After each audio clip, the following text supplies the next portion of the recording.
kasi tamad ka. Yes, tamad ka. Siyempre nga naman, kapag may partner ka, tatrabahuin mo pa yun.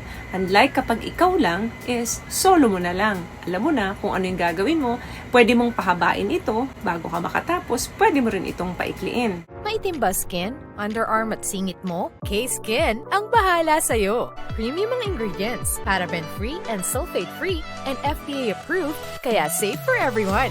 With K-Skin, ibalik ang alindog mo. Huwag nang magpahuli. Hi guys! Welcome back to our channel. Kamusta po kayong lahat? Sana ay nasa mabuti po kayo. At sa mga hindi po nakakakilala sa akin, my name is Geraldine. At kung bago lang po kayo sa channel na to, pwede po pong makahingi ng isang favor to please consider to subscribe dito po sa ating channel. And also, huwag yun na rin po sanang kalimutan i-like and follow ang ating Facebook page official and also ang ating TikTok account, Geraldine. Maraming salamat po. And for today's video is another concern video po. Ang sabi niya is, Ate Cherry, bakit mas nasasarapan ako pag solo lang ako instead may partner?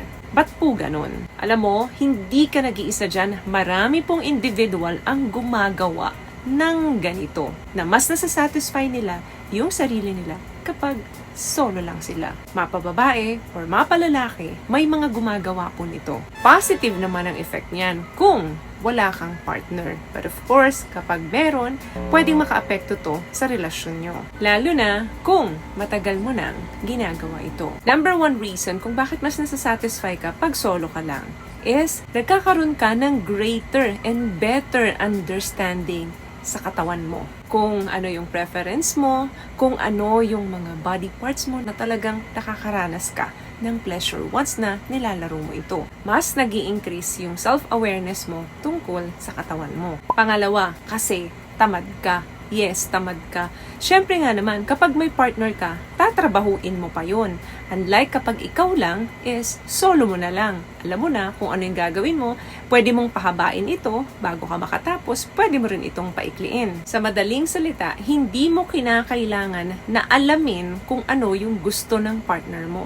Ang negative nga lang dyan, hindi ka mag-i-improve. Kasi routine na yung ginagawa mo, paulit-ulit dahil nga alam mo na kung paano pasisayahin ang sarili mo. So, hindi mo na nadidiscover yung ibang mga bagay pa na mas pleasurable kesa sa nagsusulo ka. Another thing, no pressure. Kapag may partner ka, kailangan sumang-ayon muna yung partner mo sa'yo. Kung okay siya nung mga oras na yon na magtutut kayo. Then, pag hindi pumayag yan, uutuin mo pa yan na parang liligawan mo pa. Kailangan mo pa siyang lambingin para lang mapapayag siya na pagbigyan ka niya. So dito, hindi ka nakakaramdam ng pressure kapag nagsosolo ka lang kasi ang paliligayahin mo lang naman ay ang sarili mo. Nakakapag-emote ka ng husto, nakakapag-ingay ka ng husto ng naaayon dun sa nararamdaman mo. Hindi mo na iniisip kung ano yung iisipin sa'yo ng partner mo. Kung gusto mong gumamit ng mga laruan, tapos siya hindi agree dun. So kapag solo ka lang, kahit na anong laruan niyang gamitin mo, pwede. At madidiscover mo pa kung ano yung pinaka-most pleasure na gagawin mo sa sarili mo with your toy. Another thing, of course, alam mo kung ano yung gusto mo. Alam mo kung ano yung hinahanap ng katawan mo. Alam mo kung ano yung masarap sa'yo. Kaya kung ikaw yung gumagawa at hindi yung ibang tao or yung partner mo, mas mabilis mong naaabot yung rurok ng tagumpay. Alam nyo po, may mga tao talaga na hindi marunong pagdating dito. Yes, malungkot man, pwedeng babae, pwedeng lalaki, na kahit anong turo mo, na kahit anong sabihin mo, hindi talaga siya nakakasunod dun sa sinasabi mo. Kasi nga, hindi siya marunong. So, kapag ganun nga, better na magsolo ka na lang. Hindi niya alam kung paano kanya ipipleasure. Tapos hindi mo rin alam kung paano mo sasabihin sa kanya yon. So, ang nangyayari, pakiramdaman na lang kayo. Ang ending, walang masaya. Or, isa lang ang masaya kasi siya lang yung nakatapos. So, kesa turuan mo siya, di ikaw na lang yung gumawa sa sarili mo. Mas madali mong naiintindihan yung sarili mo or yung hinahanap ng katawan mo pag ikaw mismo ang gumagawa nito. What I love about this product, itong No More Dark Secret ng K-Skin, bukod sa may advanced whitening na siya na kung saan pwede niyang matulungan na pumuti yung mga singit-singit mo, moisturizing, meron siyang anti-irritation, antibacterial, maintain healthy pH level. Hindi lang pambabae, meron din po tayong pang lalaki. Kung single ka, pwede yan. Pero kung may misis ka, may mister ka, or may partner ka, hindi pwede yan kasi pwedeng makaapekto yan sa relasyon nyo. So, anong gagawin mo? Dapat nakausapin mo yung partner mo. Mas masarap kasi talaga yung sex life pag nandun ka sa taong mahal mo. Iba pa rin kasi yung pakiramdam ng may humahawak sa yung iba.